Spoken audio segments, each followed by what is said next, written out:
Welcome to a new Daily Top Askreddit video. Today's topic. What smell will you never forget?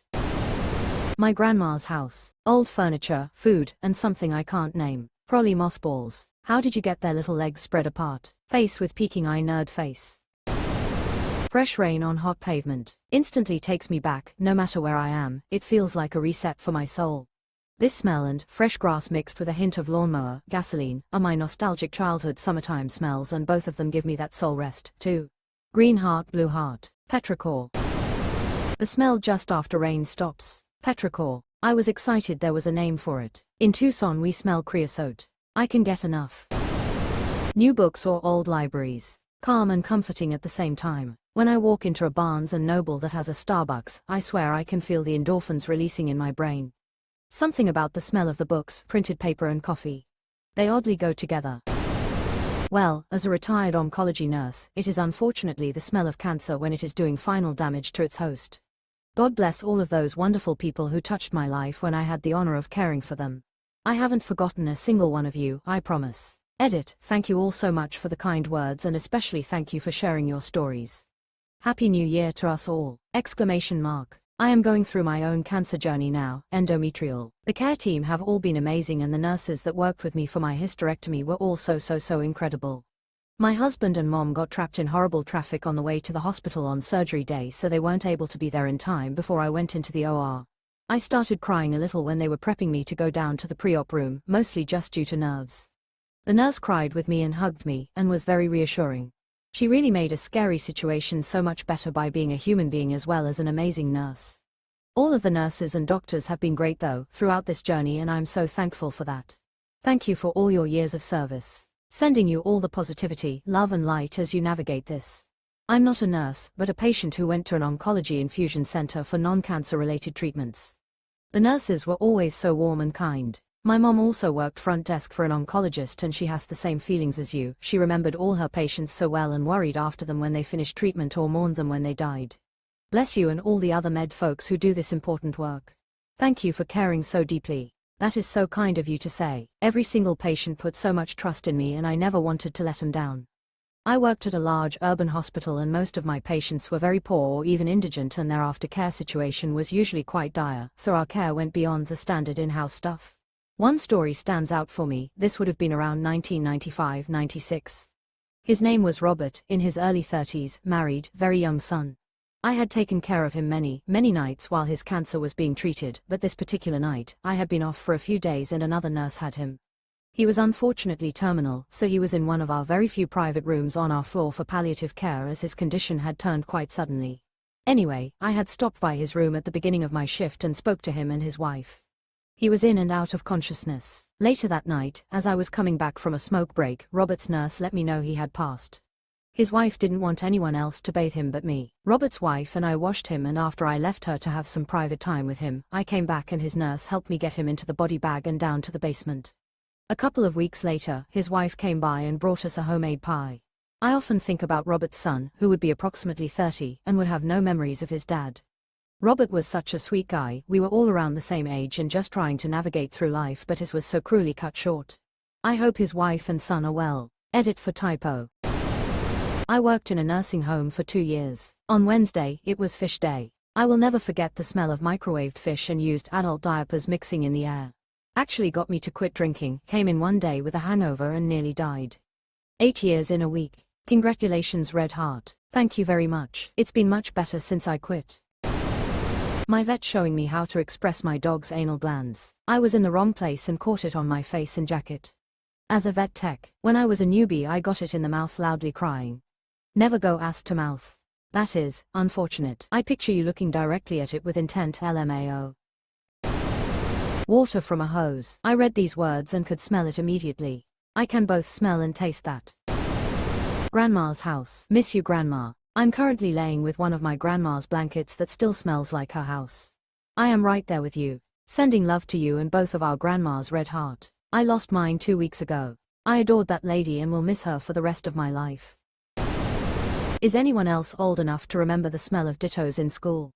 That fresh, still slightly wet, blue ink, from a mimeograph machine. Was it hand-cranked? Yes. I work in a school and was trying to explain that process and smell to a teacher's aide who wasn't even born before they were replaced by copy machines. Burning flesh. Came up on a fiery wreck a week or so after getting my license.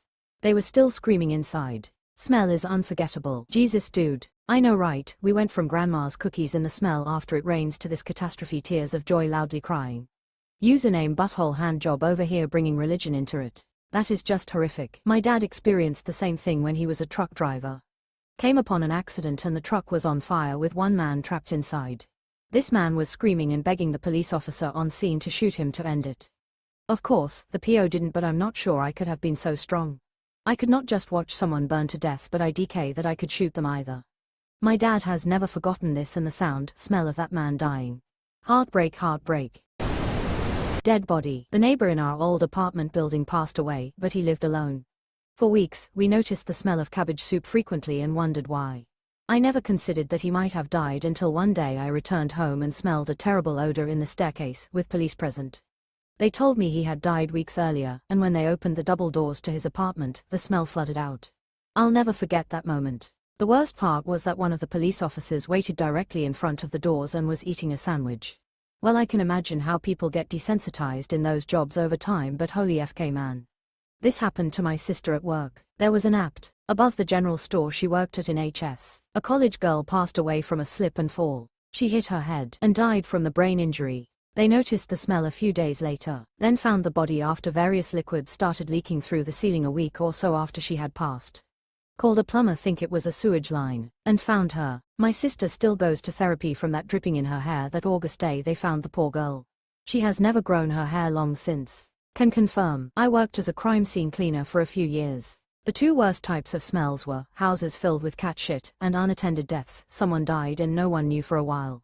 The smell is just, it's something different. I was even at a friend's place one time and walked outside, smelled dead body, told him, and sure enough they called and found a neighbor had passed away a week ago.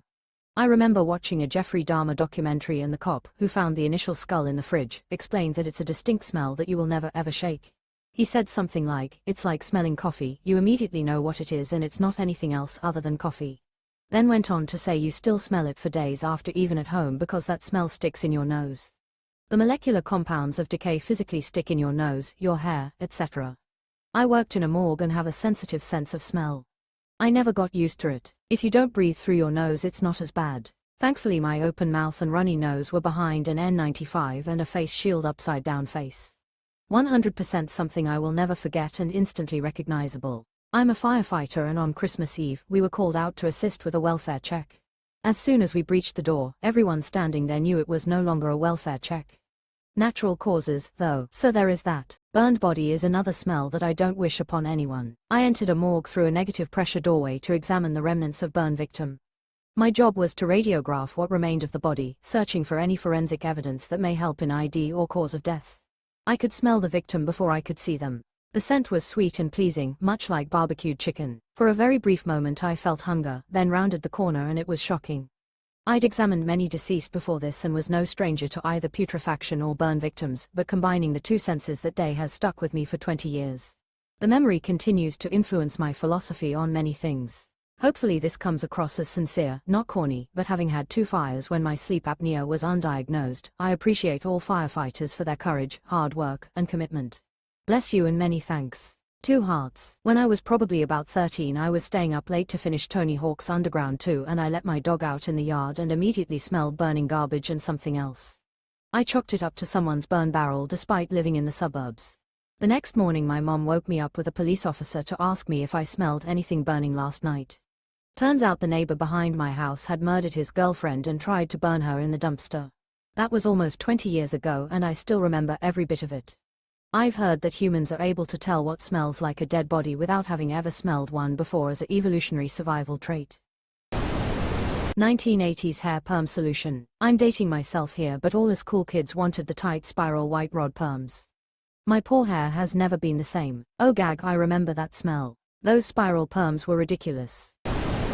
Alcohol on your own breath at 2 a.m. expressionless. Oh, or when you get drunk, throw up, go straight to bed without a proper teeth brushing, then wake up in desperate search for water, frowning face. The smell of movie DVDs. OMG, I can smell a Blockbuster store right now as I think about it. Crayons. Ooh, specifically old crayons jumbled together in a bag. My dad's Fahrenheit aftershave. Not the smell as such but the when. I have a bottle of it I can smell whenever, but it was specifically when he put it on after having a hot shower before we would go out for meals or he'd go out with friends. It hits differently. I'll never smell it again in reality, but in my memory, I absolutely will. My grandfather's aqua velva pleading face throwing kisses. My dad's is Royal Copenhagen. Love that smell. Mine's just long cut Copenhagen.